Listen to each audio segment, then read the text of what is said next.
Welcome back to Mortgage Fraud Crusader.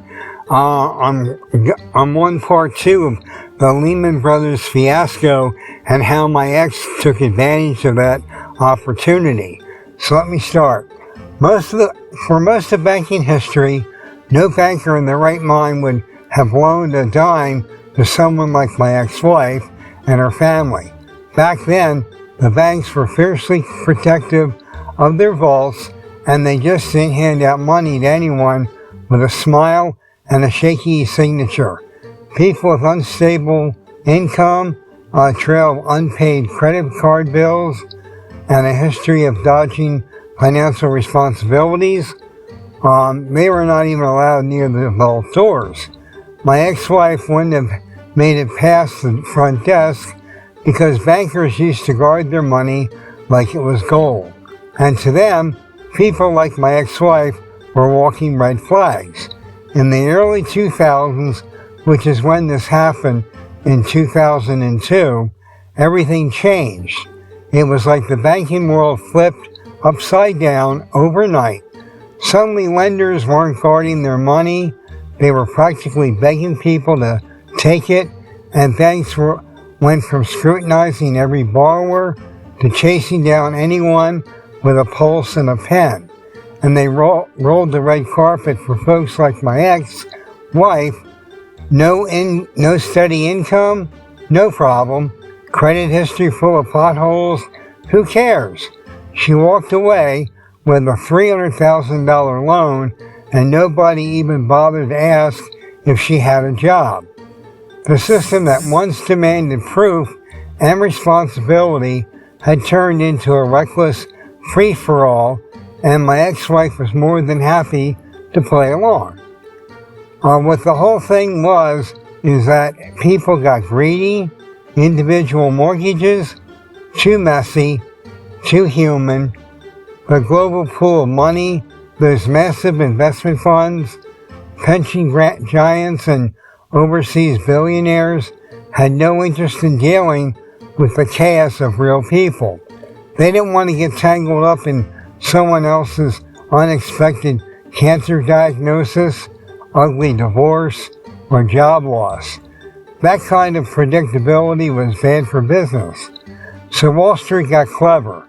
The brokers in their skyscrapers figured out how to take the best parts of a mortgage, steady payments, higher yield, and strip away all the human baggage that came with it. They bundled thousands of home loans into sleek financial products, dressed them up with fancy names, and sold them off like hotcakes. The global pool of money got its returns, and Wall Street got its cut, while the risk got buried under layers of complexity that no one wanted to question until it all came crashing down. Now picture the whole twisted chain of this mortgage madness. It starts off with my ex. She contacts a broker's office, takes out a mortgage, no questions asked. The broker, eager to make a deal, flips that mortgage to a small local bank. But here is where things get really interesting. That small bank doesn't hold on to it for long. They need to make their money work harder, so they sell that mortgage off to someone at a massive investment firm on Wall Street, a slick, high-powered player who's all about profits and speed. But this guy does not stop at just one mortgage. Oh no, he scoops up thousands, tens of thousands, maybe even more. He piles them all together, stacks them up like a house of cards, every single one, a ticking time bomb of debt and responsibility. Now he's sitting on a massive pile of monthly mortgage checks flooding in from every corner, all due to come in the next 30 years, the life of the mortgages. It's like a golden river of cash, and it is coming in every month like clockwork. The real magic happens when he turns around and sells pieces of that to investors, shares of that sweet monthly payout, These shares are called mortgage-backed securities, and Wall Street makes them look irresistible as diamonds. The 70 trillions of global pool of money, those billion-dollar funds, the pension giants, the overseas investors, they couldn't get enough of them. It was the perfect mix of yield, low risk, and a whole lot of people, like my ex-wife, paying their debts without anyone asking too many questions. At first, the game was pretty safe. This guy, let's call him the mortgage middleman, only bought the solid stuff. Mortgages that were clean and classic, 20% down, steady job, verified income, savings in the bank. Borrowers like me and my ex-wife, who actually qualified the old-fashioned way, he would scoop them up about 200 or 300 of those vanilla mortgages from brokers, bundle them together into neat little packages, and pass them up the chain to Wall Street. And Wall Street, they sold them like candy. They moved so many of these standard loans that by 2003, they basically tapped out the pool of safe borrowers. Anyone who could reasonably qualify already had a mortgage, but the global pool of money was still ravenous. Investors around the world were screaming for more mortgage-backed securities. They didn't care where they came from, they just wanted that sweet, steady return. So Wall Street gave the order, find more borrowers.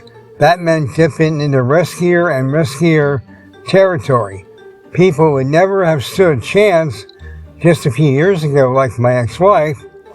Month by month, the rules started to bend, then break, and the mortgage guy noticed it too. Lenders were getting bolder, riskier. Suddenly there was this new invention, the stated income verified asset loan. Sounds official, right? But it was basically a license to lie. Borrowers didn't have to show a paycheck, W-2, or even a job. All they had to do was say how much they made, and as long as they had some money sitting in the bank, the loan was theirs. And that was what my ex and her family did. It was the beginning of the Wild West in lending, and nobody wanted to pump the brakes. Yes, my ex-wife and her family could easily fax a copy of a W-2 form to prove their income, but guess what? Nobody asked. That's how far things had gone. Instead, all they needed was for some accountant, any accountant, to do a white letter saying, sure, it's plausible in some alternate dimension that this part-time art teacher makes $120,000 a year. And the loan officers, they had accountants on speed dial just for that. Hey, they say, can you sign off that art teacher who could maybe earn 6 figures? Great, thanks. Boom, another mortgage approved. But it did not